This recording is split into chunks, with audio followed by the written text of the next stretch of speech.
Hi folks, I am Alan Watt and this is Cutting Through Matrix on the 16th of July 2017. I've given lots and lots of talks over the years on the types of characters who go into politics and into the higher bureaucratic positions as well. There's just as many psychopaths in the bureaucracies as you'll find up in the political departments, because they always end up going where they get the best return, financial that is, for themselves, and where they don't have to do much work. The politicians like more applause basically from the public, like to have photo ops and have their name mentioned in newspapers and so on. But other types of psychopaths are very happy to be raking in big paychecks, doing very, very little, and getting a bit of foreign travel in too, all free, paid for by the taxpayer. They like to have their names in a more low-profile situation or category. Sometimes they'll blossom out of that category when it's time for them, they think that is, for the public to know just how valuable these particular characters have been to their civilization. And today we live in a form, and I really mean this, a very well-constructed form of delusion. A delusion carefully manufactured in detail, very much like a fictional movie or a drama for television, where every shot that you see is carefully gone over by staff to see how perfect it is according to the actual scene selection of that, what they're trying to get across to the public. Every little detail of the scene is discussed right down, as I've said before, to a rose in a little vase on the edge of the scene, or a room, or for instance, everything, the color, everything has to be just perfect for that scene. Because they're creating a form of reality for the public that will affect the public. And all these little things you see, including the colors, will affect the public too, according to the scene and what's put over emotionally to the general population who are watching it. We are human beings, and human beings are very, very well understood, incredibly well understood. How we think, how we behave, what we have in common with other human beings, and we're all fitted into categories and clusters, etc., by the artificial intelligence masters who are managing our lives and who are bringing in new realities all the time, just as fake as the present one. Because the present one truly is fake. Most folk haven't noticed. I can remember when free trade was signed and the GATT treaty went through, really to bring China into, to being the manufacturer for the whole planet. Now you think about that, that's one heck of a planned, contrived, incredibly well worked out agenda to bring in a plan where one country in the planet ends up getting pretty well all the manufacturing for clothing, for machinery, for tools, for everything that you need, electronics, for the whole planet. And people prattle on all the time about their conditioned reflex, which is democracy. They like to believe that they live in one. And what a delusion that is. But getting back to what I'm saying, it all ties together. Because the media were pretty well silent as all the jobs were just flooding over to China. I can remember Mr. Chrétien and other politicians before and after him talking about this great deal, it was this new world order, you know, and Chrétien himself kept prattling about his little red book, just like Mao Zedong prattled about his little red book. It was quite amazing. But they never let the public see it, at least in Canada. In China they did. But he kept saying jobs, jobs, jobs for NAFTA and everything else. Jobs, jobs, jobs. And he was telling the truth, but the jobs were not to be in Canada. And that's how psychopaths operate. Legally, if they were taken in court, he'd say, I never said it was for Canada. I just says jobs, jobs, jobs. It would create jobs, jobs, jobs. And that was the kind of mantra they give you. They have a loathing and a contempt for the general population. And they really do. I really mean that. They really do. Once in a while you get movies where they'll show you the psychopath's contempt for the general public. One of them is an excellent one called Maxwell, about the great baron, financial baron in Britain, who was borrowing from all different companies at the same time and swapping money all over the place to prop up some of his businesses and all the rest of it. And he was also a magnet too for news, which is awfully important to these kind of magnets. I could go into that in great detail, but there's no point. But he was literally, he had been embezzling money galore, and you wouldn't believe it. But in one scene in the movie they made about him, which is getting harder to find, they actually showed you the top of this big building where he used to take guests in London. Big building, and he would have a table set up and chairs in the top, and they'd have something to eat, and they'd have wine and all the rest of it. And one of the guests, it's in the actual book too, Maxwell, and it really happened. They said they were needing to, as I say, micturate, have a pee. And he says, well, don't worry about that. And he says, come over here. And Maxwell took the guest over to the edge of the building, and they could see the street way down below. And he says, he just started peeing there. And the guy says, he says, I can't do that. Somebody will notice. And Maxwell, who's a psychopath, the great psychopath who was typical, who's looked up to and respected for his millions of pounds, which are all mainly fraudulent. But he says, the people down there, he says, they never notice anything. They don't notice anything. That's a statement of the psychopath. Now, he wasn't simply talking flippantly about the people. He was stating a type of a fact. Most of the people won't notice anything unless it's pointed out to them by an authority figure. Growing up, I used to wonder as to why they made such a fuss about certain of the news presenters in the BBC. There weren't so many as they have now, naturally, but back then the BBC was the main one for the whole of the UK. And news was read from paper, at least it appeared to be in the early days. And eventually, when one of the main characters was retiring, it was as though someone in royalty was retiring. He was so important to the system. He helped to convince people by speaking so clearly and convincingly of the topics he was reading off the paper. Now, the BBC, remember, BBC is a propaganda machine for the system. And you find it in the US, it was more open. They would tell you that the salaries, the tremendous salaries that news anchormen and women were getting, phenomenal. For reading some prearranged stuff, often stuff written by other people. They just get on there and prattle it and look convincing and so on, and get incredible salaries.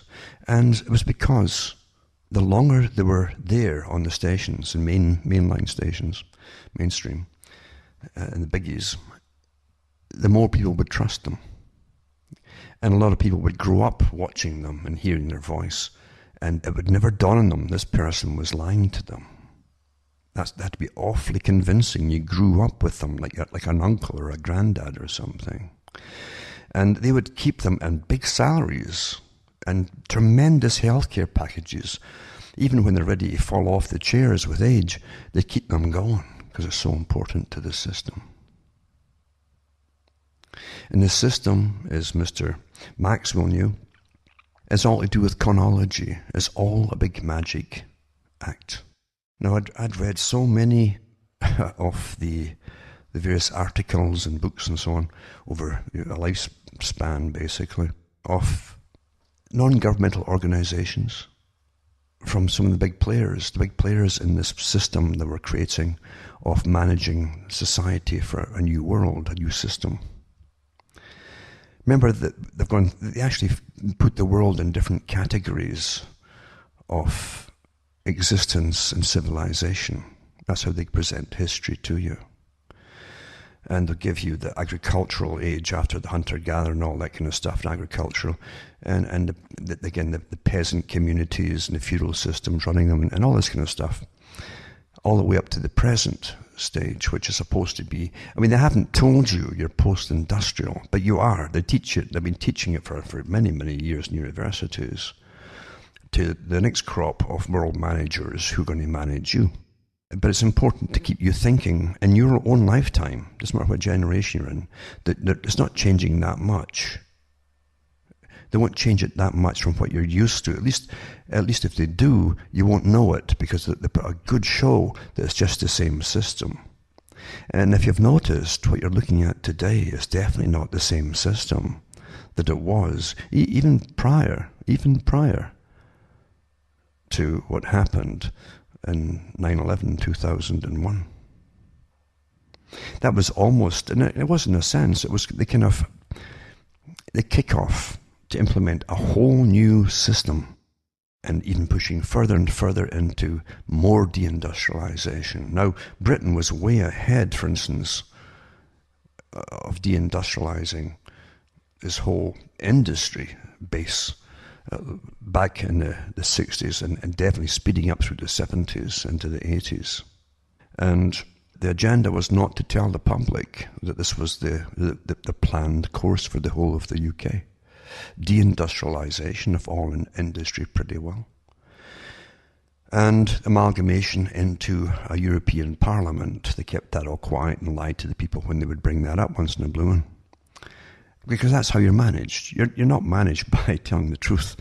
You're managed by lying. And they try to get the nicest people to tell you nicely the lies that you're fed constantly. Nothing's changed in that regard.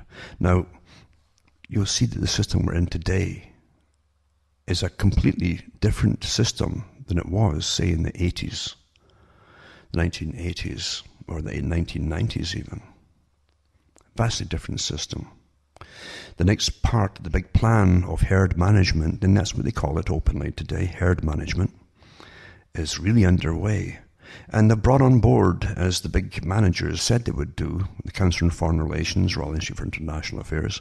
They said they'd bring in the big philanthropists into the act, to the Bill Gates and all the other kinds of characters you're familiar with, their names today, that you don't vote for, but who seem to have a lot of play, basically, in your life, as to how you're going to behave, how you're going to live, if you're going to drive a car or not, if there'll be even cars for you to drive. All of that kind of stuff is done, basically. You get more out of it than supposedly the TED Talks, and you don't get anywhere else. Well, you don't vote for them either, but apparently that's who's running your lives, supposedly. And your universities churn out people with degrees on all the different urban management for new communities and for the new era and all this kind of stuff. Post-industrial, post-automobile, Agenda 21 driven. That's what it is. Of course it is. Right down to sharing rides in their self-driving cars, and so on and so on and so on. You've heard it all before, I'm sure. But that's not just a plan. That's what's coming in. It isn't just some sort of wishy-washy possibility out of many possibilities. This is all planned. It's going to be this way, whether you like it or not. And you haven't had any say in this, like you've never had any say in anything that really did matter. And it's done, as I say, in this very, almost like a sci-fi episode that you're living through. That's how it's presented to the public. It's always presented with a rah-rah, isn't this wonderful? This idea of not being able to travel anywhere. Rah-rah, how good this is for the environment, rah-rah-rah. And you couple into it the fact that they've already told you years ago, and I read all their articles too, they would be eventually rolling blackouts and brownouts, as they call them, of electricity, because as they cut back on power and ration power out, because they don't want you having all this power consumption you have at the present, and you won't be able to afford it shortly, so they're going to have the brownouts. But they'll tell you when it's your turn for your area to be browned out. I read all those articles years ago, on the air. And people have all forgotten that, because they haven't given you them. They've started to allow you to have more and more electricity again as they get you used to the electric cars. Once you've got enough of it, you've got electric cars, then they'll start the brownouts. That's the agenda. This is the agenda, I guarantee you. We're animals, supposedly. Eh? We're animals who are very predictable, and they know exactly how to manage our behavior and to acceptance of whatever is put in front of us. And the people all along the way, from back in the 90s to the present, most of them won't notice the changes. It's a kind of vague dream they're living in. That's how they see things. They do really expect some well-known face on television to tell them what to be concerned about, and if they don't tell you what to be concerned about, then what you've noticed yourself can't be that important. That's the simple technique of it. The TV has become an appendage to your critical thinking ability. Or as Brzezinski said in his book Between Two Ages, that the people will shortly expect the media to do their reasoning for them. And that's already happened. Look at all the things the media have told you to be upset about and to worry about. And look at all the things that have happened that had plenty of warnings, really, they could have told you about, but they didn't tell you anything. Like coming bank crashes and things. They didn't say a darn thing. No, it's always a surprise. We're managed so easily today. So easily. That, and I knew this a long time ago, that the scientific techniques of controlling society were so advanced, and that every year another cropper churned out and leave university who are tweaked a little bit more into the changes than the ones who left the year previously. That if you went up to them and tried to change their minds on something by re-educating them, they wouldn't listen to you. That's how perfect the system is. It's designed that way. The big masters like Bertrand Russell, and he was a master of predicting how society would be trained to behave, because he belonged to the big groups who were given permission to create the new culture for the whole of the world eventually, but starting with the Western system. He was a big part of it. And he spoke completely confidently of how it would be done. And he said there was nothing you cannot do with the raw material of humanity.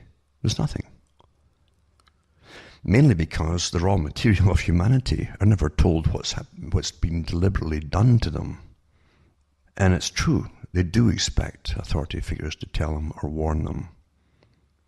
Just like any mammal, there's the mammals out there in the wild, and even some of the domesticated ones too, but the wild animals learn from generally the mother or the male, and some of them, what to worry about or to be wary of for their own safety.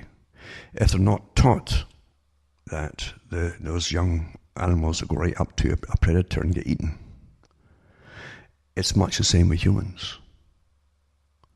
And unfortunately, the techniques of brainwashing parents are so perfect today that it doesn't even occur to parents today to even have any input, really, on what their child should beware of. They expect the schools do not all for them, or television or whatever.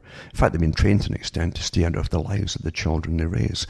The only responsibility they have, and this has been said by the big buns too, including Bertrand Russell, is to financially support them through their childhood, up through schooling and so on. But the state would supply the values. And that's all been done. Now, since the state is not the parent, who would naturally have more worry in a real system for the child, the state doesn't have such a worry, and they can go full steam ahead with their indoctrinations of the children. It's really sad that school has got nothing pretty well in common with what school used to have, which was the preparation for thinking and reasoning and critical analysis and thinking, and preparing them with the abilities to go out and have a good career for themselves. Today is to do with social engineering completely, pretty well. And they know for a fact, for instance, in the majority of the ordinary schools, the publicly supported schools, we would call them, they know there's not going to be jobs for them, so they don't train them really to have the abilities to go out and work at all. Because the new system, most of them are going to get paid to stay at home. That is a new system. Permanent welfare will be called a paycheck for simply existing, because in a post-industrial, post-manufacturing system, then you can't have everybody working, basically. And so those who are will end up supporting, for a while at least, those who are not. And I've read the articles recently about that, where it's been discussed at the higher levels of governments, and again through their big non-governmental agencies that have their TED Talks and all the rest of it, of how they must bring in this system, which is technocracy, again, Technocracy Inc. And a good chunk of society will simply have no work. Margaret Thatcher said it at the time too, because she was getting input too from some of these futurists. And there's almost full employment, there's higher wages as companies compete to get the labour to work for them. It's quite simple. It's not magic, it's not rocket science either. But this new system we're living in today is a system where we're post-consumerist. All the manufacturing went to China. And it was no big deal, according to the media at the time, because they said pretty well nothing about it. In some countries like the UK, all you heard for years and years from the 70s onwards is deindustrialization. And this place was closing down, that place was closing down. They didn't tell you that was mandated from the top of the government that signed deals with the EU and the US to simply end all production of everything pretty well. All the big ones, all gone. And you have to suffer through it. So you've got to understand, the system you're living in today is a vastly different system than it was even just a few years ago. And within 10 years, it's going to be vastly different again. Across the board in every respect. When 9/11 happened, as I say, it was a kick-off for much more than just endless war. It was also the kick-off for a whole new system to be completely implemented from the top. A different way of life, post-industrial, eventually down to almost post-consumerist, because you won't have the cash to buy all the imports that come in from China.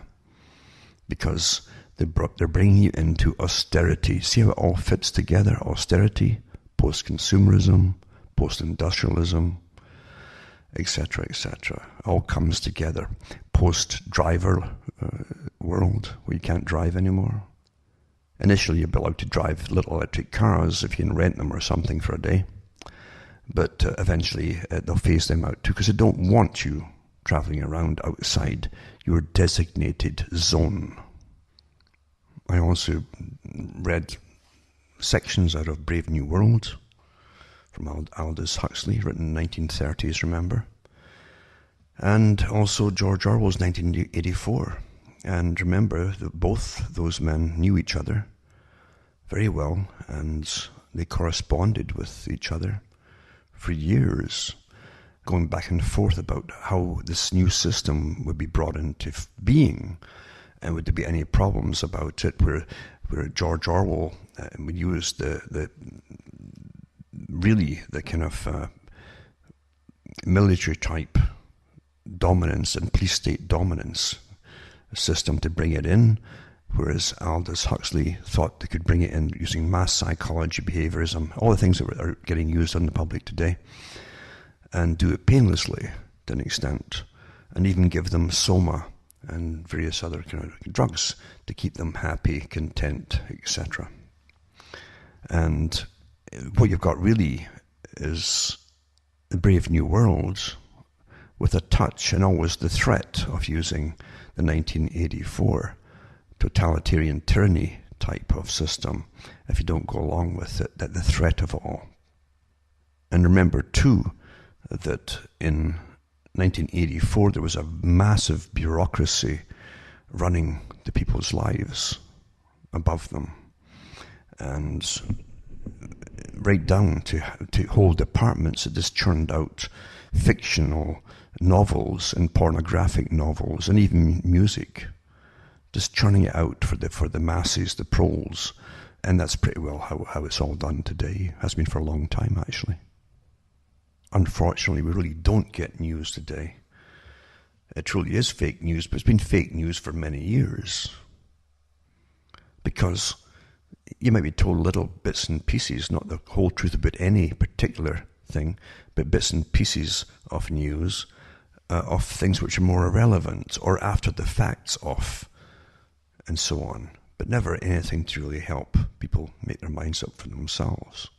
Most news really falls in today under entertainment, with a lot of stuff about the so-called stars, you know, and their divorces and various other little things like that. That's what they give you for news. And then they put in masses of sports in there too. Well, neither the entertainers nor sports should be in amongst what used to be called news. Never used to be in places like Britain. But that to give you more distractions than actual facts about things. But herd management, though, never forget it, herd management, how it works. And it's very easy to make it work. And again, there's never been so much study done on humanity, how we behave and how can we be made to behave in different ways quite easily. And we're made to behave in different ways in unison at the same time.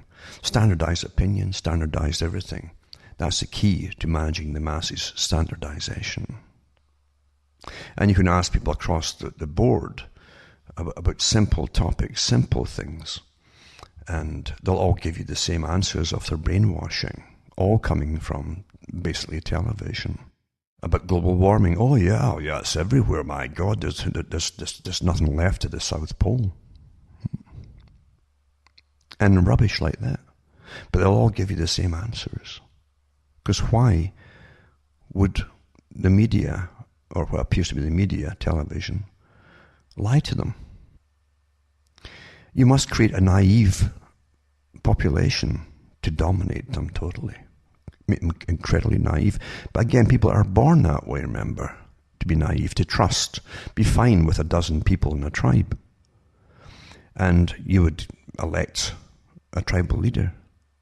He lives across the way from you in the other hut over there. And therefore, and he's got nothing more than you have, possession-wise. That's the only place that such a trusting system can work. Plus, if anything happens and the guy becomes nasty, you've got enough folk in the tribe to get rid of him. Quite simple, isn't it? And that's where trust comes in. Why shouldn't you trust that tribal chief? Well, you still have that instinct in you, in what they call civilization. And it's all lies indeed, for the civils. But you want to trust, you want to believe. Why should they be lying to you? But remember, you're not living in a little tribe anymore. And you've got whole waves and layers of bureaucrats and psychologists and psychiatrists and people churned out with special courses from universities and mass control, basically. A lot of fancy titles, but it's just mass control. And you can't trust that person who's put out as a tribal leader anymore, that you see on TV, but you can never meet in person. You can't do it. It can't be done. Now, many people will like this kind of socialism that's coming in. And it's true, you definitely have people who love the cities and who hate outside the city. And you have the people who are outside the cities that can't stand the cities. And people who are in the cities are definitely more prone to live in a collectivist type society. But by the way, it's no coincidence that they've done so many studies on different groups and people across the world. They know who, even ethnic-wise, are more collectivist than others. They know how it works. So it's unfortunate to an extent with what's planned if you happen to not be a collectivist type-minded person. Doesn't mean you're antisocial. It simply means you don't want to be living in someone else's pockets or whatever it happens to be, as crammed into the cities. And you'll find lots of folk, lots of even decent people who think that they can bring in a socialist system and perfect it, make it better. Although it'll be nasty to begin with. Some of them actually believe that. Other ones, of course, I think the majority of them, the ones you'll definitely get to know through the media, who are prattling about them giving talks or lectures or something, these ones are the con people who simply are on the wagon for what suits them best at this particular time in history. Now, for those who still follow the nonsense that they call news, you probably have read that the NAFTA talks, they're always updated all the time. That used to be every year, in fact, they did update them, and the Prime Minister of Canada would meet with the President of the US and the President of Mexico, and they'd re-sign a deeper integration into NAFTA. That's deeper integration politically, economically, etc., into borderless North America, and to bring in more members through Latin America into the agreement too. That's all part of it. Well, it's flourishing well, regardless of what any politician may say at the time. And there's an article that says NAFTA talks expected to begin as early as August this year. It says they've urged a gathering of US governors to help prevent a resurgence of protectionism and what Trudeau called politically tempting shortcuts as Canada girds for potentially bruising renegotiation. But they don't want people, again, going back to manufacturing their own stuff and bypassing all the free trade agreements, etc. It's interesting, too, to me, that people don't recognize what even fascism is anymore. Because it used to be an amalgamation of big corporations, big money boys, and government working together over the people. And that's what, of course, free trade is. The big corporations, they're all on board. All the top members are members of the CFR, just like the moguls of the media are members of it too, and other ones are also members of the Trilateral group as well. A big club. And here they are. They'll tell government what they want. They'll lobby government, and government goes along with them. And and of course, politicians who go along with it get more points for themselves and can give talks once they retire for $500,000 to $1 million a talk. Not bad, eh? That's how things work. But again, who's trained the public to believe that this is the kind of system that they should just simply accept, and that politicians and so on, who never mention the NAFTA or free trade when they're running for election, and never mention the fact that you'll lose whatever work you've got left to free trade, have all these different groups that they belong to, the G8 and G20 and G-Whiz, etc. You don't vote for them. They don't mention that to you then, too. These are private groups. But sure, politicians that belong to them. At one time, kings and queens used to give dowries for weddings along with their daughters. And part of the dowry was often a country, or part of a country at least, with everybody who lived on it going along with it. Well, this is what this is all about too. Nothing's changed. You've got to see things as they really are. Don't be bamboozled or think somehow it's all officially proper or something. Proper is whatever they want to make it. But who gave them all these rights to do what they're doing? Who gave them the right to literally toss millions of people on the unemployment list when you had the deindustrialization, all your factories left your shores, and your tax money paid for them to move? That was part of the deal. Go into the archive session at cuttingthroughmeaties.com. I gave lots of talks about that years ago. And you'd be surprised how many people and who they are actually who use these articles all the time from the archive section. Generally when they want some real news to talk about for a change. And remember too, you can buy the books and discs, and you could donate to me as well and helped me tick along as well, because people forget that all the time and I seldom remember to even mention it. But anyway, getting back to the NAFTA thing, it's going on as usual, regardless of what's been said. It won't be tossed out. And again, it means that if manufacturing something is given to Mexico, then it won't be getting to Canada or the US. That's how they're doing everything. Another article too says NAFTA will be kept and Republican politicians assure Prime Minister Trudeau. Same article really, about how okay it is, it's going along as normal, etc., etc., etc. And it says we will modernize NAFTA for the 21st century, so that it's a win-win-win. I love all these nonsense. What does win-win-win mean? For all of our trading partners in North America, said Pence. Yeah. And it means nothing, all this stuff, except for the big boys themselves. It's business as usual, and the agenda is really rolling forward. Another article here too is to do with the climate agreement and all the cons with carbon taxes, etc. A massive business it's a huge business, of course, for all the big boys. And it will go ahead. It's already going ahead, regardless of what's been said in the past. And this article here says President Trump tells Emmanuel Macron something could happen with the Paris Climate Agreement. And in other words, he said that we'll talk about that over the coming period of time. If it happens, it'll be wonderful. That's renegotiating it. And if it doesn't, I'll be okay too, but we'll see what happens. So they say it's not clear what he meant by this, but they think it might be a possible opening. But again, nothing's going to stop it. Whatever he says or does, it's going round the particular federal regulations of carbon, and they simply do it state by state, etc. I've read the articles before.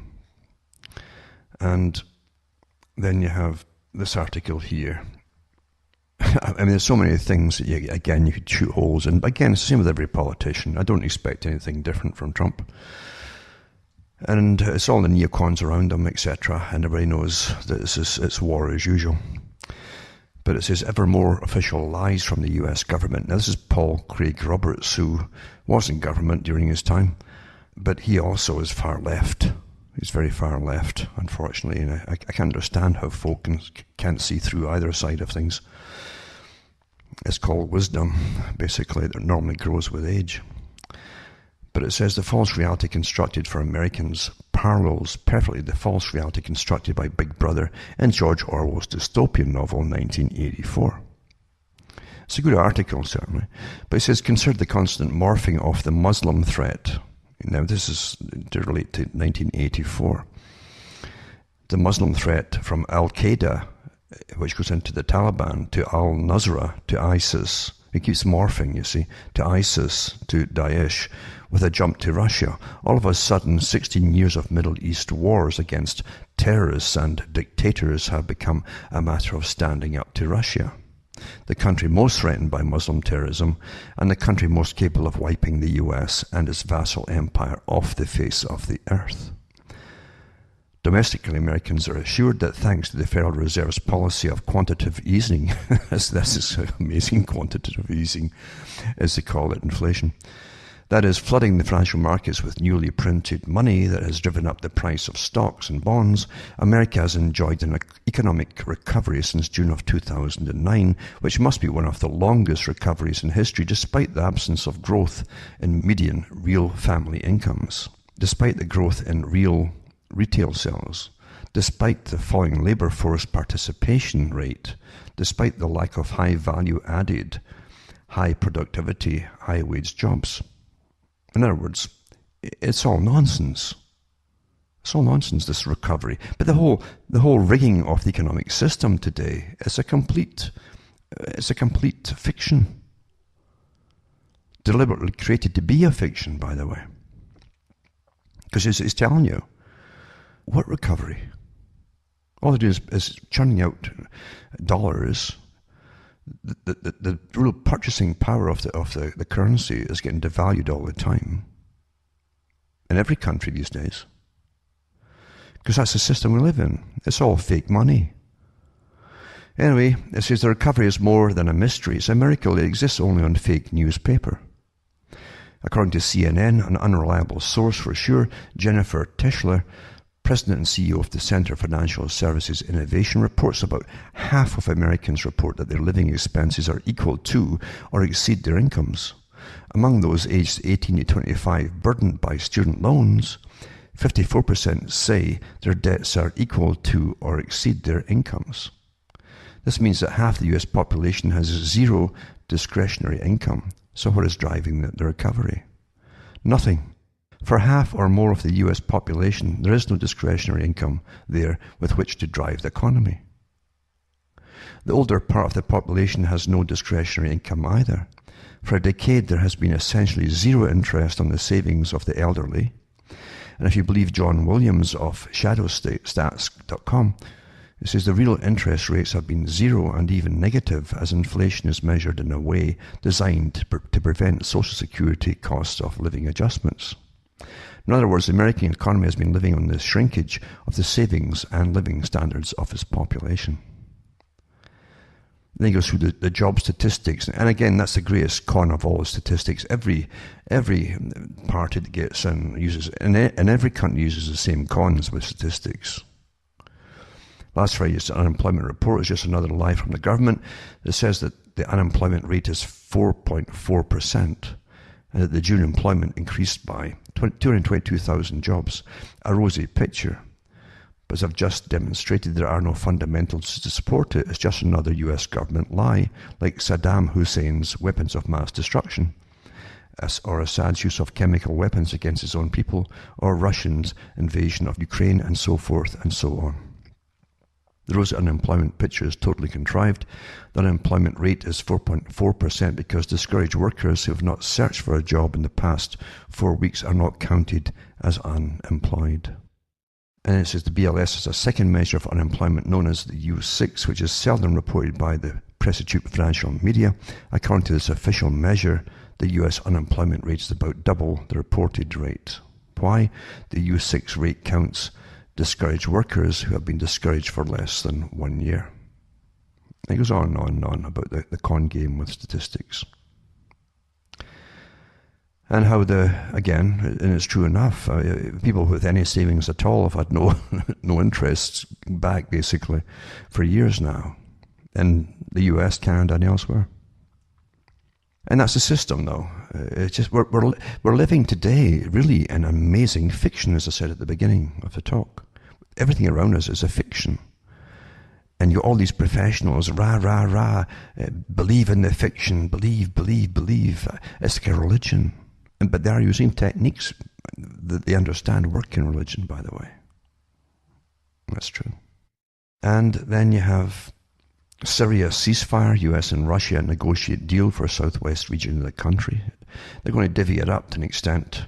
That's part of the deal, I think, that Trump and Putin has made. And also they've got Israel in on the Act 2 from this article. Jordan and Israel are also part of the agreement. So as the agreement's been made, the big boys always get what they want. They always get what they want, remember. Well, always. I've never seen them fail to. Give them time and they'll always get back to where they were going to go. Then the US bases strategically placed to prevent Syrian military from advancing. And this is outlining borders of Kurdistan. And again, that's an old strategy from the US. I think when Reagan was in, he brought in Jean Kilpatrick, who was a far lefty. She went to it was pretty well a communist school at New York. But he brought her in, strange enough, because of her ideas on military strategy. And she had advised back then of just simply, rather than have, because all the wars they had planned, by the way, then they should really just build permanent bases across the world, rather than have to build temporary ones for every war and then pull them all back home again. Just leave them there, but make them permanent bases. And that's what they've been doing ever since.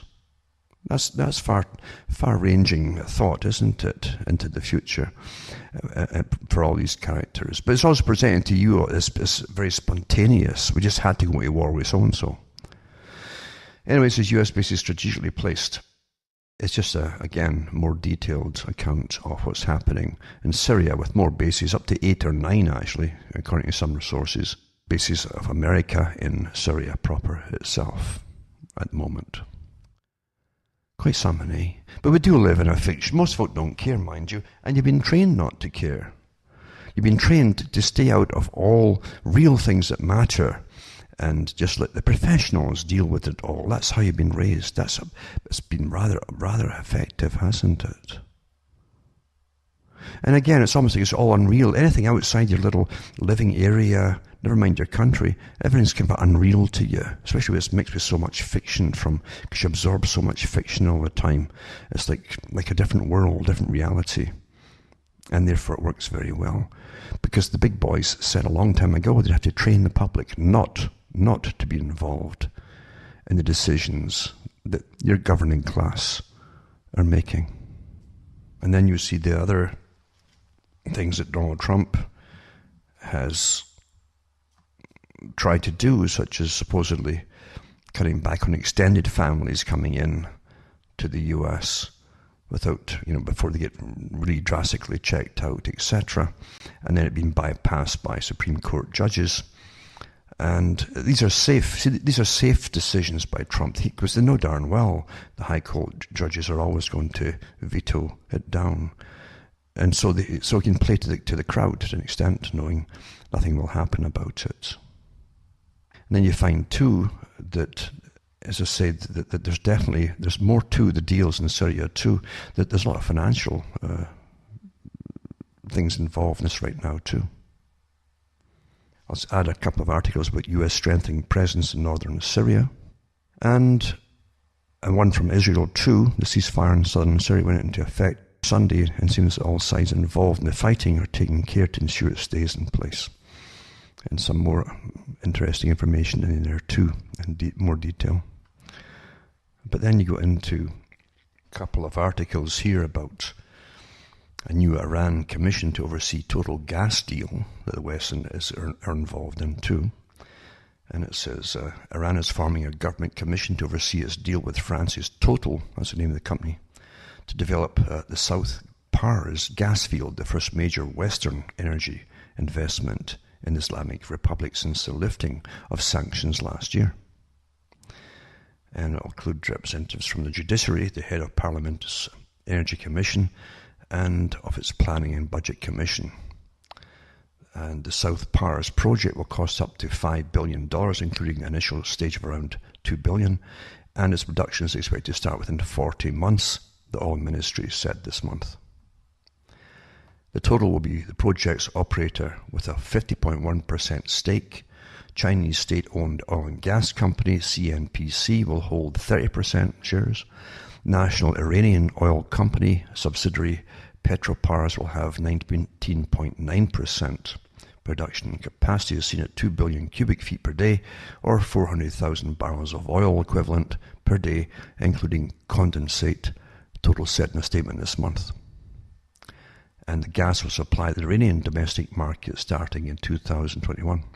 So there's big deals going on too during all these supposed wars, etc. too. Now I'm sure France will be on the act as well with Syria, and I think that's why Trump went back over to see the French president again. I think there's something cooking there because they have to get something to bail them out of the financial chaos they're in, obviously. And then there's this one, Canada's in serious trouble again. And this time it's for real, it says. Some time ago, the Deutsche Bank's chief international economist, Thorsten Slock, presented several charts which showed that Canada is in serious trouble, mostly as a result of its over-reliance on its frothy, bubbling housing sector. That's what all that's going on right now, is housing. But also due to the fact that, unlike the US, the average household has failed to reduce its debt load in time. Additionally demonstrated that it was not just in the mortgage-linked dangers from the housing market, and this was before Vancouver and Toronto got slammed with billions of hot Chinese capital inflows, as credit card loans and personal lines of credit had both surged. Even as multifamily construction was already record highs and surging, and so on and so on and so on. So anyways, it's in trouble again financially. And it's true, the prices of housing in Canada is way out of sight for what you're buying. And I mean, this little stick houses, it just, and the cost of it's incredible. It's ridiculous. But again, it's driven too, not just by the greed of the people, but it's driven by the greed of the big real estate consortiums, because they've changed these characters, and the more they can jack up the prices, the more commission they get too. Government's quite happy as well, because they can tax you more from the people, and so on. And the banks are happy handing out loan after loan as folk default on their mortgages, and they reclaim the houses, then loan them out again. But what a racket it really is, isn't it? Then another one, 4 charts that show Canada's in serious trouble by the Deutsche Bank.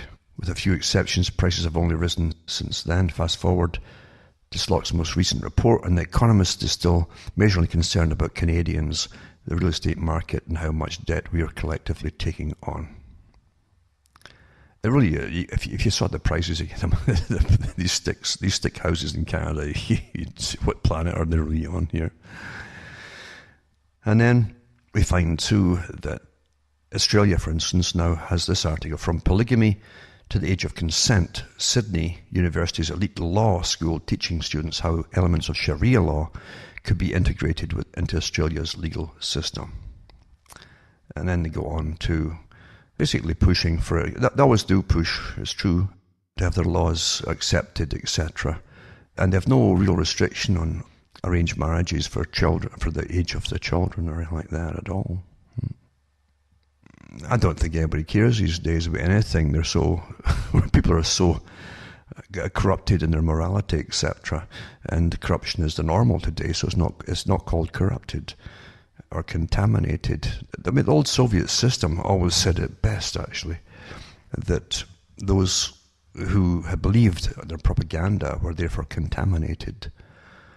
And once you have a contaminated society, there's nothing you cannot do with them. You can push the envelope in different areas, and they'll accept it, because the basic pillars that keep you moral to an extent, with a good culture, and it keeps you standing together and holds the roof up, you might say, of the massive building. Once you start knocking the pillars down one by one, the rest of them fall even easier. And that's where we're going with everything, obviously, and it's all done intentionally. And there are many groups outside of Islam that have been pushing this intergenerational sex, as I like to call it, to wreck what's left of society. As you well know, I've done all the articles over the years. It's not a mystery. It's a big plan, it seems. Because all of the Western society and all of its culture was to be destroyed. Another article too, it says Netherlands, Holland moves to only allow electric vehicle sales by 2025, at the end of gasoline and petrol. It says a majority vote, the lower house of Dutch Parliament supported a motion to no longer allow new sales of petrol or diesel cars from 2025. An action was brought by the PVDA, which would bring forward Netherlands' commitment to full electric transportation by decades. It's quite interesting too, because I mentioned earlier tonight that I read the articles on the air about the brownouts, etc. And the country they chose years ago to test the brownouts for what they would do for the future, which I still can't remember, was Holland. So they're going to have electric cars now that will be brownouts, so they won't be going too far when their masters have to be concerned about it. And that's what you do with a domesticated animal. Domesticated animals generally, no matter what you're doing around them, they generally don't bother. They're not frightened because they've been trained to be domesticated and not wild. A wild one would naturally run off like crazy if it saw something detrimental to its own health or existence, but domesticated ones don't. Remember, the whole idea of socialism, the real socialism, not the kind that many people at the bottom think it is, but real socialism is management of life, your life from birth to death, every stage of it. I've read too many articles on the air over many years to do this very, very topic of complete management. And you're pretty well there. I mean, one growing sector in all economies is, again, bureaucracies and government agencies, and including the agencies government contracts out to now, public-private partnership deals, which is all to do again with human management. Also look into the smart cities, because you'll find the education has teamed up with the whole idea of training the students, all students, into wanting to participate into the algorithms, as they call it, the algorithms of the smart cities, getting you all ready to simply live in these managed beehives where you'll have fewer and fewer choices. But you'll actually think you will have choices, but you don't really. You're being managed into the right avenues. That's how it's done. Quite simple and very effective. Because the whole idea is to make you less bothersome to control for your masters. And you certainly do have masters, whether you know it or not. And many people do like socialism, this kind of socialism, where they don't have to make any decisions, and all the decisions are being made for them by the state. That's from their own writings, actually. But for there are other people too, they're actually moving out of the cities and trying to get somewhere more rural where they can survive somehow in a system where they're going to get hammered and penalized for if they have the ability to travel. We only have a few years left before all of that stops. All of the old ways of travel stop. That was the greatest thing, really, I think, that the West got, and it started really in the US, was giving the right for people to travel across their whole country by themselves in a vehicle. Tremendous right that. Once you take all that away, you're hemmed in, you're a prisoner in your so-called safe area, your safe smart city, which knows exactly what you're up to at all times.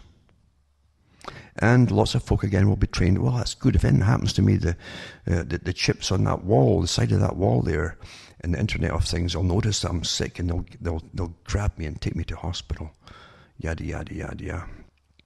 That's a perpetual person, a perpetual child brought up in socialism who can't envisage living and making decisions for themselves. Sad, isn't it? But that's the future that's planned for you all by the people you don't elect generally. The ones that you hear about, the philanthropists, are the ones who decide it all, and along with the big foundations that you don't elect either, and they tell the politicians to sign these big bills that they draft up for them. Remember, you can help me take along by buying the books and discs, cuttingthroughmatrix.com, or donating. Go into the website and find out how to do it. And thank you. From myself, Alan Watt from Ontario, Canada, it's good night. And may your gods go with you.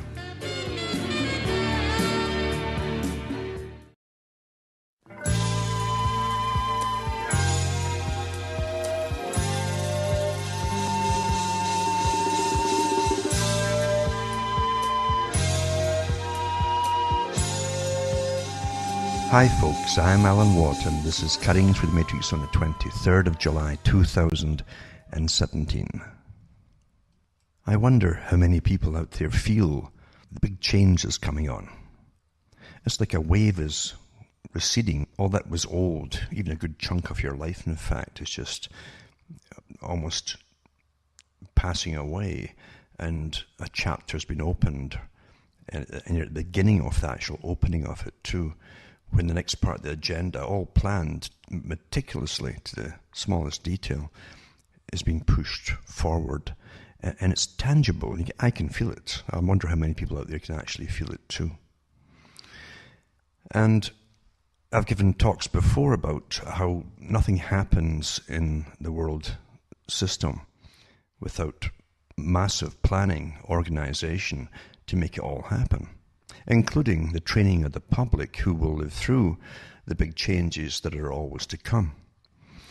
And when you look at the many years of social indoctrination through so many different avenues, from your schooling, education of all kinds, and your entertainment even, television and documentaries and so on, all getting you ready to be the adults, in fact, who will go through the transition. This is the age of transition, remember, the 21st century, where the big, long planned agenda to bring in the totally controlled from birth to death for every individual across the whole planet is to come into force, step by step. Sometimes one country at a time, and whole chunks of countries, whole blocks of countries at other times too. And we're going through it right now. And once again, like Albert Pike said, he said, we never start a premature revolution. It's silly to just go ahead and push something unless you prepared the public gradually for it. And once they're perfectly prepared for it, you see, then you can push the next step. And people will think, well, I guess it's inevitable or it's natural or whatever, because they really are. They've been brainwashed into accepting it, thinking it's all quite normal. And the techniques of getting people to accept anything at all, I mean anything, are perfectly well understood by the top psychologists and neuroscientists and so on. They know how to do it. In 2001, I did shows, or talks, I prefer to call them talks. A show is really entertainment, but I gave talks on the system that would kick in, because the 9/11 was almost the kick-off for the whole agenda, and it truly was. And they even had debates before it too. I'm talking about when did the millennium really kick off, and they decided it was actually 2001, not the year 2000, and therefore I knew that the big agenda was going to get rammed down our throats gradually to an extent, and then at an increasing pace as more and more youngsters grew up into adulthood with their perfect conditioning all the way, every step of the way, to make it all happen. And they'll think it's all quite normal. But so do the adults as well. It's astonishing when you don't watch television for entertainment. And you talk to folk who have been watching it without a break for years and years and years, and they accept all the big changes as though it's all quite natural. And like many psychologists and philosophers too, like Jacques Ellul, who talked about learning process and the techniques of learning and use of propaganda, which is embedded into all entertainment, by the way. But it's also the fact that most people, quite naturally, who shouldn't be paranoid, they grow up thinking that they must be getting told the truth. Why would people lie to them? It's the first thing that children are scolded about, is telling lies. And yet then they give you politics to believe in. What does that tell you? And politicians. But people and children would really expect adults to be telling them the truth. And if they can keep up the pretense through great conditioning and so on, and repetition is awfully important. It doesn't matter what kind of lie it is, just keep repeating it over and over and over, and get as many stuffed suits and shirts and suits and ties to repeat it, then it must be true. It's that simple. It's that simple, really. And it works awfully well. A consensus, obviously, goes for a lot of it, and consensus is born out of everybody believing the same things from the same sources. And again, that's a very important thing too, the same sources. Repeating. And osmosis, that's how folk learn, through bits and pieces, not consciously thinking it through in any clinical or logical or even discerning way. But simply bits and pieces of it fit together in their minds over and over, so it must be true. That's how simple it is. And folk don't have time in their lives, generally, to hunt things down. Not only that, by the way, they've also been trained with excess leisure time to really delve in to entertainment in their leisure time, as opposed to digging up any facts on things too. That's something else that's awfully important, because it's not coincidental they're given so much entertainment. Way back in Plato's time, he talked about the cities and how entertainment was of prime importance to keep people in the cities in behaving themselves and doing what the authorities wanted them to do or believe in or whatever. And so entertainment's a big part of it. More so today, I would say, than any other time in history. Because entertainment is the best way for propaganda to get through. Because, as I say, your firewall, your mind, It has no firewall, sure, but if you had a firewall there, your mind has it down when you're being entertained. You don't expect to be lied to, and you think it's just entertainment. And of course, most of the propaganda today is put across, embedded in an entertainment. But I've been thinking about the change. I can feel the change. It's tangible. And sometimes throughout my life, I've felt these tangible changes. The last people the authorities want to be conscious are as a general population. They really don't want that at all. It's like Brzezinski, the late Brzezinski, who talked about the public becoming politically conscious, politically aware of what was going on. Well, they didn't just rest on their laurels and say, oh, well, that's that, we've had it now. They went right to work to make it again, to really bombard the public with all kinds of what they call fake news now, and from all directions, by the way. And that's been very, very successful. They're back in La La Land, and all you hear now is slanging matches where people call each other nasty names through Twitter, etc. Like children. It's really amazing to stand back and watch this, because it's the kind of thing you would expect to grow out of by the time you hit about maybe 8 years old. But here you have adults doing it now too, just slang matches back and forth, calling nasty, nasty names. Quite something, eh? So if you think we're becoming enlightened, forget it. It seems that the opposite is actually happening. It's quite easy to distract the public off into faraway places, you might say. Those who master the world and constantly analyzes, don't miss a thing that we do. And if they think we're lapsing about even being concerned about their con games like global warming or whatever it happens to be, they'll give us a barrage of terrible documentaries all at once, because they've got all the money in the world to brainwash you with, since it's your money, it's your tax money that they use against you. Just to remind you to get ready for the next step, which is, it's a whole, I've mentioned it so many times before. They're bringing back the same ideas of eating all kinds of insects to get your protein, because they don't want any farming at all, pretty well, for you. Not for all of you. For themselves they will have. They'll always have special things for themselves. Those who see themselves as the rulers of the world, and then all the helpers. And the helpers are just as bad as the rulers. In fact, often they're worse. But they see themselves as being exempt from it all too, and they've got a big shock down the road themselves, I'm sure. But yeah, they're bringing it all back again, that meat's bad, everything's bad, you see. If farming itself is bad, any kind of farming is bad, because it goes to feed you. And it's bad for the environment. Terribly bad for the environment. Now, many people in the US thought that Donald Trump would be a bit of a reprieve, perhaps, for much of the agenda, which is slated to be rammed down folks' throats. Actually, it is actually being rammed down as we speak in many different areas, because it's a whole agenda. It encompasses everything in life, this agenda. And Donald Trump, of course, the excuse is that he can't do so much because everybody's against him, supposedly, and all the conservatives are against him, or they won't cooperate with him, and so on and so on. Now, some of it's true, because insofar, I should say, is that the president doesn't have these all-reaching powers that movies and that often portray him to have. But on the other hand, too, remember, you're in the game of politics. I don't care who they are, they're always playing politics.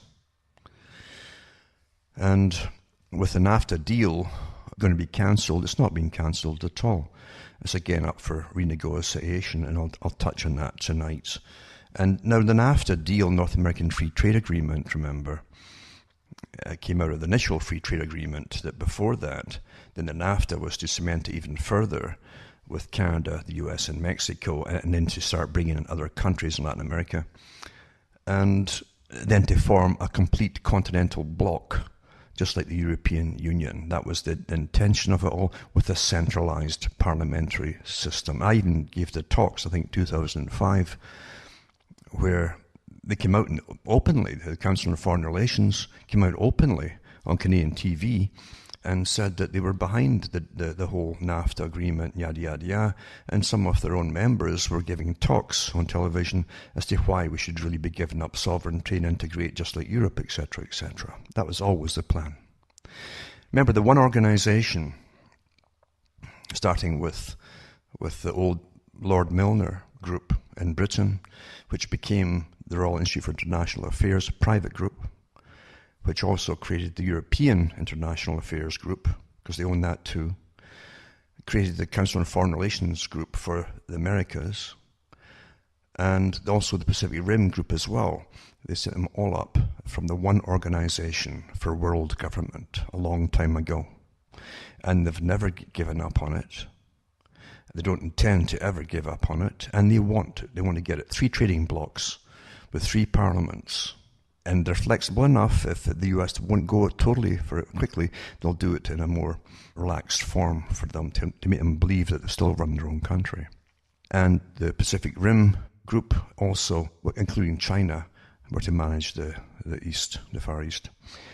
That's the intention. Now, the European Union, I've given talks about it too from people who were dissidents in the old Soviet Union, who said this is worse than the Soviet Union, and it's more communist in a sense, the way they want to run it all. It's not democratic in the European Union at all. You have a secret group at the top, above the politicians, that make all the rules and laws, etc. And it's not intended to be a democratic group. The one for the Americas is the same. The Council on Foreign Relations, a branch of it for Canada became CIGI, and they helped run it from a university in Canada, the whole globalistic integration agenda as well. Well, with this new NAFTA agreement, you're going to find that the CG has more say in everything, this private group, than anybody else has. Definitely, the public are not even involved in this. We're out the picture altogether. And we don't elect any of these groups in, remember. It's a private organization they all belong to. But this organization has used every trick in the book for environmentalism, to kill the population down of humans, that is, mass abortion across the world, to do the same kind of thing, as they bring in immigrants from all these countries into the countries whose own populations are declining, being good and declining because they're not having children, you see. So you can't please them, your masters, because it's a global agenda. If you start to drop your own population, they're going to bring lots and lots in from third world countries to keep it up, so as you can point to all of you as still being bad and punish you. It's amazing how it's done. It's like having parents that you've never seen before. They're invisible, but they're there all right. And they tell you what to do and what you're going to do. And they treat you like children as well. We all get treated like children. We're not supposed to know these things or even be involved in these things. That was part of their talks way, way back, how they would train the public. And this is from the old Fabian Society. They would train the public not to be involved in politics, except when they wanted the people to demonstrate or have riots, in fact, to bring in what they called socialism. Now, socialism is, again, scientific management of the public. That's what it means. For those who don't get it, who think it's all for helping the working people or the poor people. No, it was never for that at all. That was only a way to get you on board with them for a big numeric army. They love numbers, but in reality, it's for total management. George Bernard Shaw, remember, of the Fabian Society, was very outspoken about their goals, and he said that the people, each individual would have to come to us. That's what he said.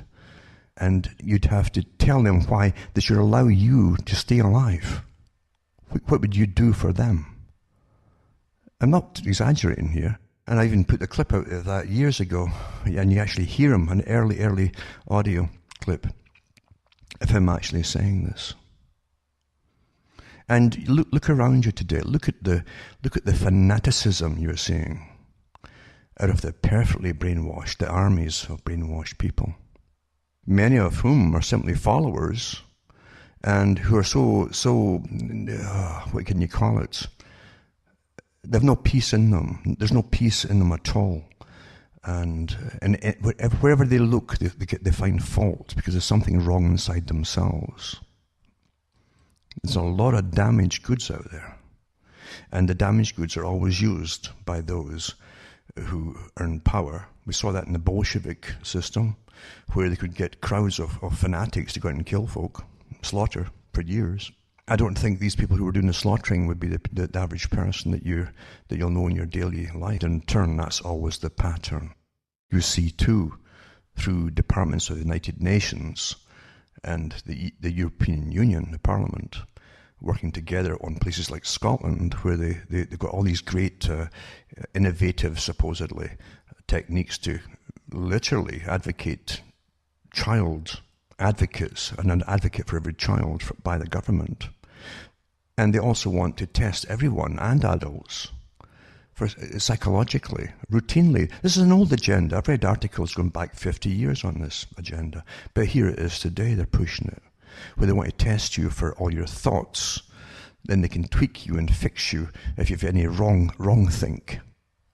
Very Orwellian. But it's happening. These things are happening. And they want to spread that across the world.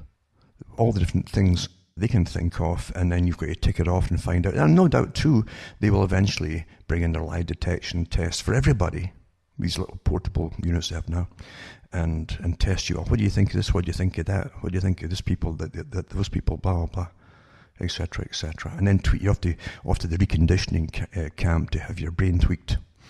Or perhaps you won't come back at all if they think it's incurable. You might have real, genuine points of view, and you can't have that. And saying all this too doesn't mean there aren't problems in the world. Of course there are problems. And if you look at the system before even World War I, and then after World War I or II as well, because of the Depression that came in, and the debt that was World War I eventually brought on countries like Britain, for instance. And it kept people in a pretty well stable form of, and I mean stable for a long, long time, form of poverty, just making it no more. And then you had big marching groups marching for work during the Depression as well. These are real things that happened. And they were all wrong, absolutely wrong. The system was wrong. The system was the old imperial system. And the imperial system, which again was run by the same globalists, by the way, that's bringing you this world order, the present world order under the United Nations, the Milner Group into the Royal Institute of International Affairs. It was all their members at the top, their inner circle, who were the lords, etc., and they were the governor-generals of different countries, appointed by the crown, who also had their businesses across the empire and were raking in all the money from it. The taxpayers were the people who paid for it all. They paid for the military. They paid for the railroad tracks getting put in across India and other countries as well, Africa, so that the big boys could get all the resources out. And then the public are always handed the tab for all. That's the reality of what it was. It still goes on today in a very much more camouflaged form. And if you look at the so-called helping the third world countries, where your tax money is put into these third world countries to certain people who bring in the big multinational corporations in their factories where they can get cheap labor. But your tax money pays for the factories to get built, and it's called foreign aid. Everything really is a con, I have to tell you that. And unfortunately, there are lots and lots of people who've been brainwashed as followers to fight for the con to be made even more of a reality, because they want to believe in this strange utopia. I was talking, for instance, today, early on, to someone else that was talking to someone on the phone, about the system where those who were born around World War II were supposedly just to grow up like their parents had before them, the parents who went through a world war. But they're supposed to grow up like their parents before them and just get married and have children and continue as though nothing had happened. Now, this was the Second World War. Many of the parents that gave birth to the children that grew up in World War II had already been through World War I. They'd never seen a normal life. And they'd never seen a time for themselves, that is, many of them, probably most of them, where they could personally get ahead in the world and have a good outlook. It was generally the hereditary upper middle classes that continued without much ado. But World War II was the ending of so much of the old culture, because it just didn't work. It didn't work for those who were growing up. Why? Why would you grow up if the same things occur over and over and over again? Where basically you're getting bred like cannon fodder. And in between the wars, there's hardly any work for you at all to take up. And then you enter the Fabian organization that was meant to foment a form of quieter revolution by using the parliamentary system to bring in a communistic system for managing the masses. And that's still on the go today, because that's what you're under socialism. It's a communistic, bureaucratic form of ruling the masses from birth to death, micromanaging their lives for them in every aspect. You had many authors I've read from their own books, like Charles Galton Darwin, who wrote about it the next million years. And he said that the people wouldn't have to make decisions because the state, meaning the agencies of the state, would be making all your decisions for you. That's pretty well here. And unfortunately, many of the younger ones growing up today think that's quite normal. Other ones, as I've said before, there's always a certain segment like socialism because they don't have to make decisions for themselves. But you've got to remember, once you're in a system, and we are in it, by the way, a system of socialism, you are reduced to a number. And everything about you is to do with that number. That number is used for everything, which is social insurance number, whatever they want to call it, or ID, it's all the same thing.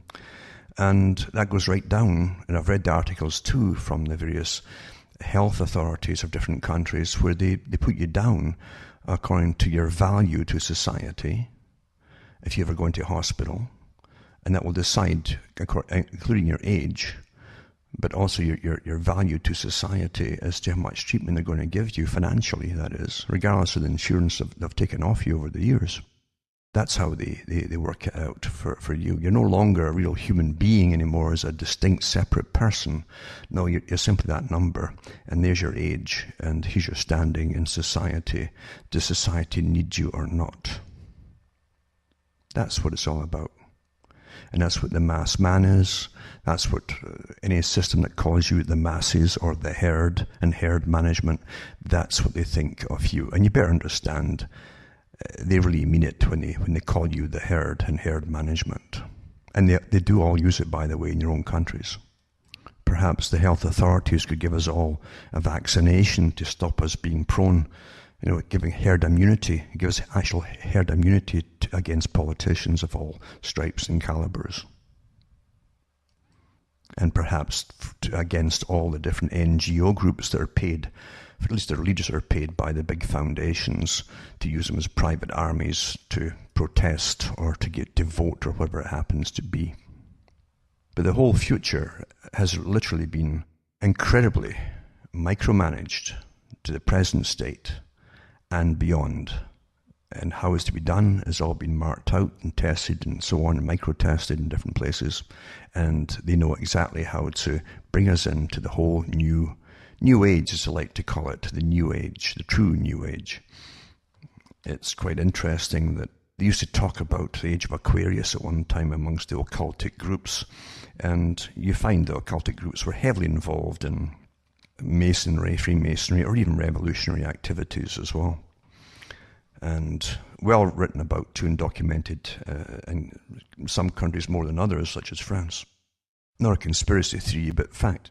But they did also bring in Kabbalistic stuff too, including numerology and astrology. But they liked the term Aquarius, where they could mark off ages and make a plan to bring in this age of Aquarius, pushing the idea of freedom and understanding and all this kind of thing in society. But in reality, remember, that they always have a secret meaning for everything.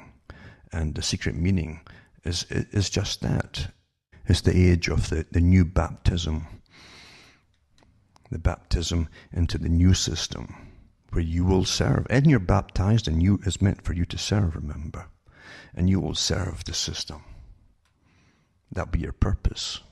That was also the purpose. Remember, it was brainwashed into all the lesser people of communism. The cog in the wheel, that's what you became in communism. And you served it. You as an individual were worthless. The only worth you could possibly have was with the whole, with the body. And that's exactly what is coming down the pike now. I've given the talks on austerity. And again, the United Nations has departments set up to deal with this mandated austerity. I mean mandated, by the way. As it has departments set up for pretty well everything that's coming down the pike. You don't vote for the United Nations, remember?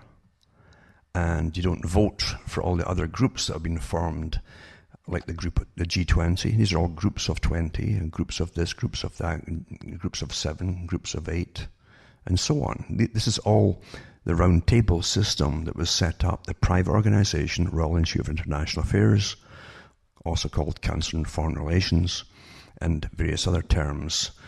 The more we use the terms, the more they like to change and disguise themselves, because they don't want the public knowing too much about them. If you looked around you at your daily media, your media never comes out and tells you what these organizations actually are. They certainly never come out and tell you the power they wield, because they've given themselves power, and then they advise governments as to what to do. Well, why don't they come and give the vote to the public and let the public get in on it for a change, and they can tell the governments what to do? That's the last thing they want.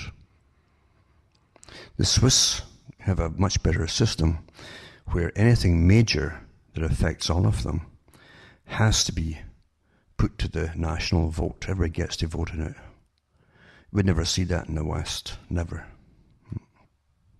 Instead, they train you to think it's quite natural that some organization with a few professors have the right to draft up the next part of the NAFTA agreement, for instance. And they all belong to, again, the same private organization I've been talking about for years. Then you all have to follow once it's put into law. You don't vote for any of this. And if you really believe that, well, why not let them do it? No one's that bad. They probably have our best interests at heart. You're willing to risk everything on they probably have your best interests on heart. Have you read their articles? They have an utter disdain and loathing for most humans. Because you all apparently are causing all their problems. I'll get back to some of the articles here. Now, it's just for those that want to even look up and see what it's all about. But the North American Free Trade Agreement was signed years ago, 1994. Again, it was a pretty secretive organization, the way it was dealt with and so on. Even the appointees were put in by the government, basically, or by the Prime Minister, just to get this rammed through, and all the repercussions that came out of it. But remember, the whole idea isn't just a trading bloc. That's how they started off the European Union. First, it's to do with the finances and the trade. Then you start bringing new groups and new tiers of legislation and legislators to draft up all that's to do with the trade. So you end up with a government eventually, and that's exactly what happened there. And that's what's supposed to happen with this one too. The US outlines NAFTA objectives, including currency provision. Now they're only telling you little bits and pieces not to freak you out, and that's what the media is meant to do. And because the media is not there to inform you.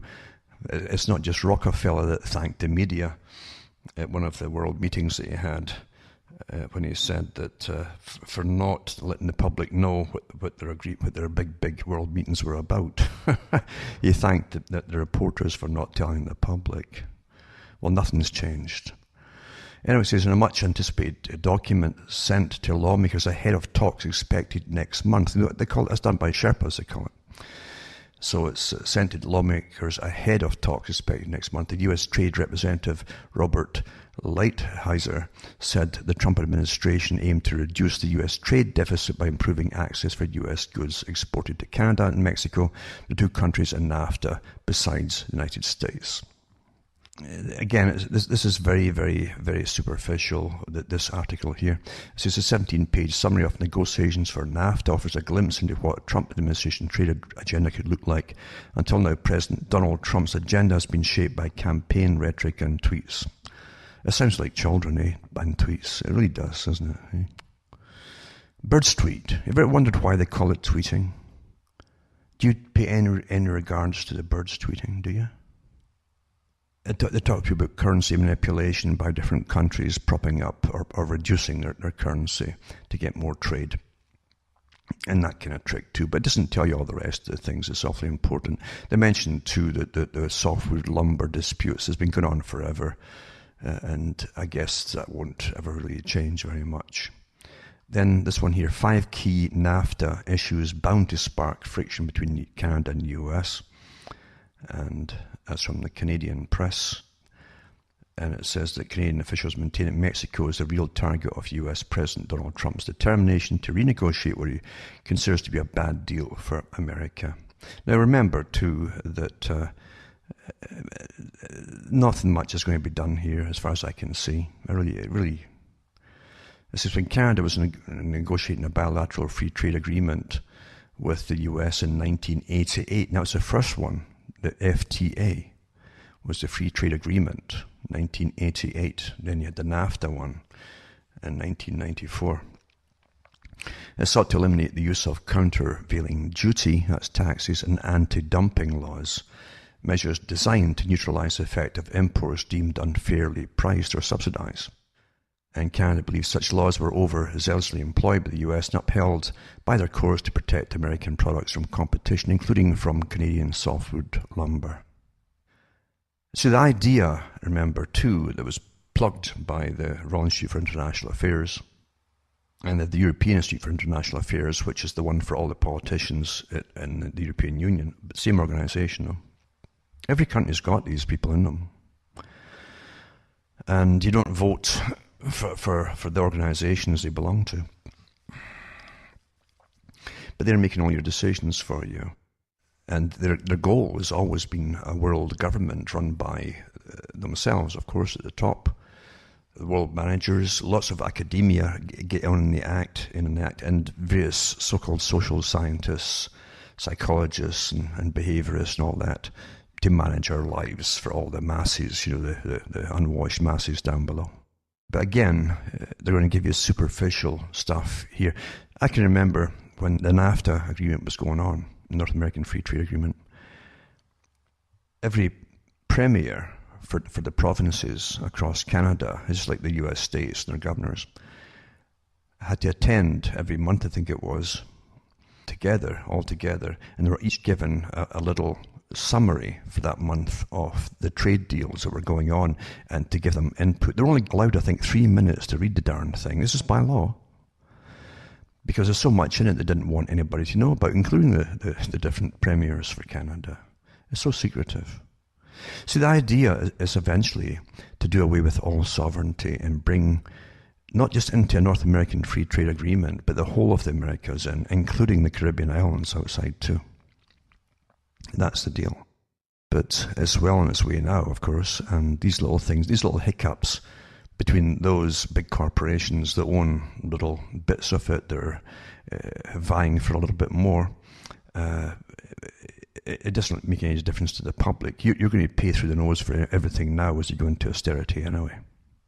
And you're paying so much of your taxes to the big corporations as it is. All of them.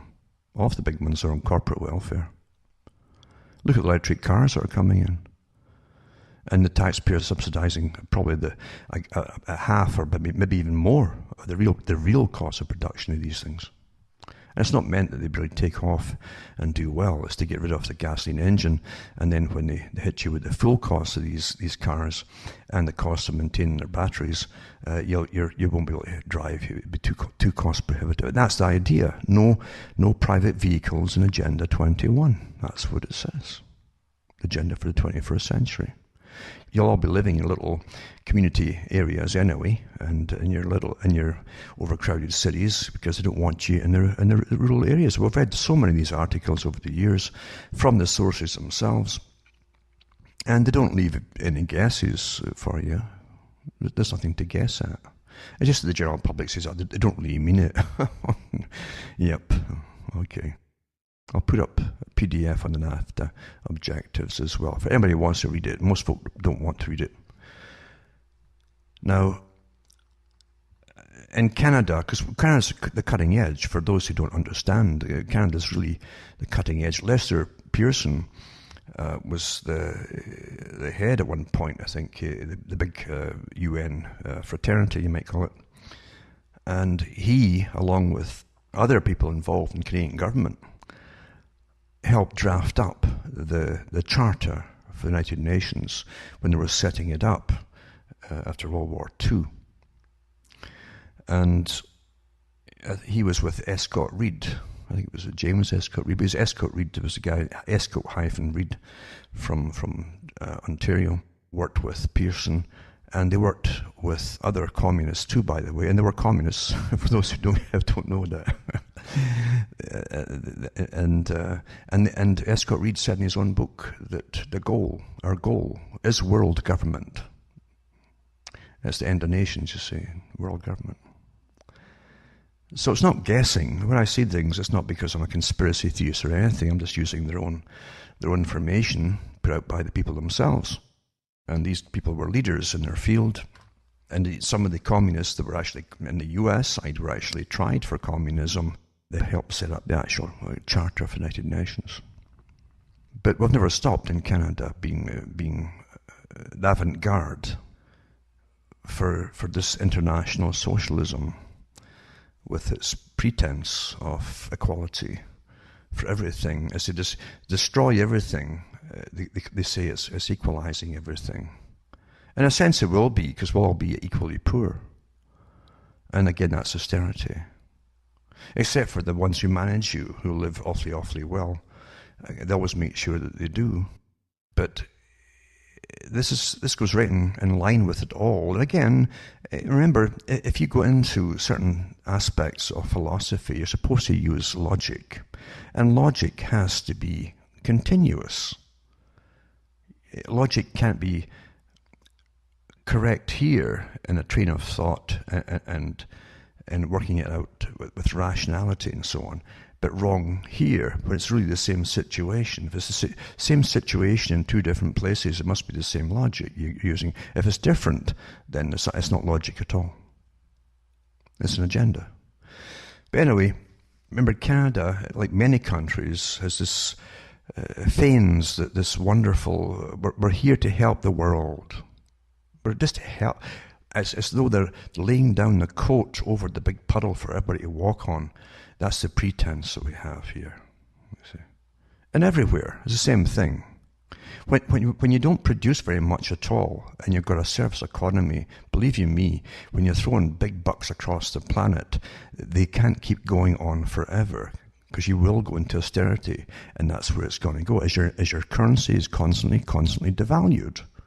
Look how much money it takes today to buy the same things as you bought even 5 or 10 years ago. And then we're taught this is normal, because all you do is keep printing up more and more money. But here it says, here, London, England, July 14th, it says Canada's International Development Minister has defended the Justin Trudeau Liberal government's aggressive pro-abortion international aid policy by claiming abortion is a tool to end poverty.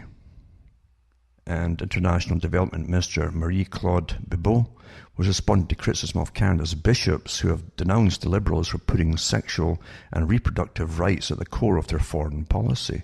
Now, this is following the US, because remember, when Hillary Clinton was in the State Department, they made it pretty well law and everything else there that they wouldn't give you any foreign aid at all unless you put at the very, very top all the same rights that you'd just given various sexual groups and so on, including marriage and all the rest of it. So here you are changing the societies of other cultures and other countries So they can't get a loan anymore, even though they'd signed on to the various United Nations organizations that guaranteed them loans, but now they put the little caveat on top. Well, they can keep going like this forever and ever by adding more must-dos to get the cash. There's one thing you always find about power and world communism or socialism, call it what you want, or bureaucratism. It's the same thing. It's always the same thing. It's a big agenda, and they never end. They never stop. There is no end to it, you understand. It keeps going on with more and more demands. Anyway, it says, but Bebo, speaking to CTV News from the Family Planning Summit in London, countered that contraception, even abortion, is only a tool to end poverty. So it's only a tool. Says we have to give women the control over their lives, so we shouldn't look at the contraception as objective, she said. And it says it's the only tool to reduce poverty, inequality, and to make an impact in terms of development and peace and security in the world. Now, I want you to, it doesn't matter what you really think about this, because I know there's all kinds of people out in the world. But think about this. What is abortion? Now, they're not talking about cats and dogs or anything else here. They're talking about humans. Ending life. And that's what it is. A fetus is an unborn baby, right? And it's ending life. And don't say it's not living. If you're going to say heart beating and all the rest of it and so on and so on, it's alive. Yeah. It's not a cancerous growth. It's not a disease either. Now, surgery is not supposed to be used for non-disease or non-medical problems. It's not a problem. Remember, it's a social inconvenience now. So killing, and this is just a way of putting it, killing is okay for social convenience. That's what it's saying here. Do you think they'll stop with abortion? Do you really think that? You better start to understand that human life is constantly being devalued all the time. Julian Huxley gave his speech about it when he was in charge of UNESCO. And he was also in the Planned Parenthood. But he said that one of the things they would train the public to believe, train them to get off the pedestal, and they're not the most supreme being on the planet. They bring it down and down and down and down until they could do this with you, including your life too, not just as a baby, by the way. And it's happening. Life is becoming cheap. Bureaucracies, and I, by the way, include the medical profession and socialized medicine under bureaucracy. Because they now have the right to decide life and death with adults as well. And you better start thinking about this. Now, forget even that part of it. Go to the other part of it. Supposing your food, look at your food. Look how much of the stuff you've got now is soaked in the worst kinds of pesticides and herbicides. And you're eating it, and they know darn well what's causing cancers. With any disease, you simply say what's changed in the last 50 years or 60 years or 70 years. They know exactly. They're constantly studying everything and in great detail. And they know exactly what's causing all these problems. But they deem it acceptable. For you, mind you, they don't eat that themselves. They eat normal food, which they now call organic. And their normal food, by the way, for the real high-ups, is not even exposed to the chemtrail clouds that rain on them. They do it in domes. I've read the articles before. It was the mainstream papers about the big domes they grow them in from Japan to Germany and different countries. They've all got them, by the way, for the right kind of people. And they don't even have insects in them. The people who work in them wear these suits like they do wear inside even the big chemical labs and so on. So this stuff is pristine that they're eating. But you don't get drawing rights for that, but they do. So cancer now is normal. And don't fall for the nonsense, well, people are living longer and they're getting cancers before they have died with this, that, and the other. Well, don't fall for that, because the cancers are hitting younger and younger people all the time, as you all well know. But life is becoming really cheap for all of you. Really, really cheap. And you've got to start giving more value to life, and I mean all life across the board. And all stages of humans as well, if you want any value to be put on you. Because one day it'll be your turn where they're going to decide if you should live or die when you end up in the hospital, by the way. So there you have abortion as a tool to end poverty. Next thing it'll be, well, euthanasia for adults is a tool to end, to put more money in the system for younger people. Another article, to Canada to provide a whopping $241.5 million for overseas abortions and contraception. Do you get to vote on any of this stuff? Do you realize how much money is taken off you and you don't get a chance to vote on anything? Another article here too, and it's quite good too. It says no kids, no cars, no meat, no flying. And it says if Prime Minister Justin Trudeau really wants to save the planet from man-made global warming, he should tell Canadians to stop having children, don't drive, don't fly, and don't eat meat. Those are the 4 most efficient ways of reducing industrial greenhouse gas emissions linked to climate change in the developed world. By contrast, the solutions pushed by the Canadian government and educators, such as recycling and switching to energy-efficient light bulbs, while they may feel good exercises, are insignificant. This is as reported by University of British Columbia PhD student Seth Wines and Professor Kimberly Nicholas of Sweden's Lund University. Lund's a famous one for this kind of stuff. In their paper, The Climate Mitigation Gap, Education and Government Recommendations missed the most effective individual actions published last week in the journal Environmental Research Letters. The biggest savings by far comes from having no children or fewer of them. Every unborn child would save the average Canadian family 58.6 tons, this is what the university says, of carbon dioxide equivalent emissions annually, compared to 0.213 tons by recycling. Going carless saves 2.4 tons compared to 0.1 tons by replacing incandescent light bulbs with energy-efficient ones. Avoiding 1 transatlantic flight per year saves 1.6 tons of emissions compared to 0.247 tons by washing clothes in cold water.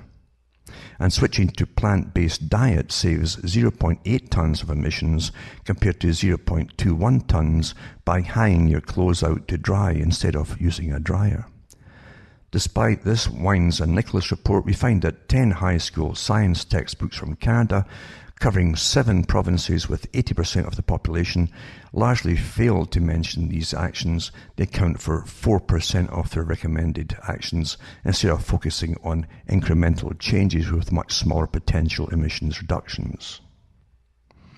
Then they go on about further lower impact actions and so on.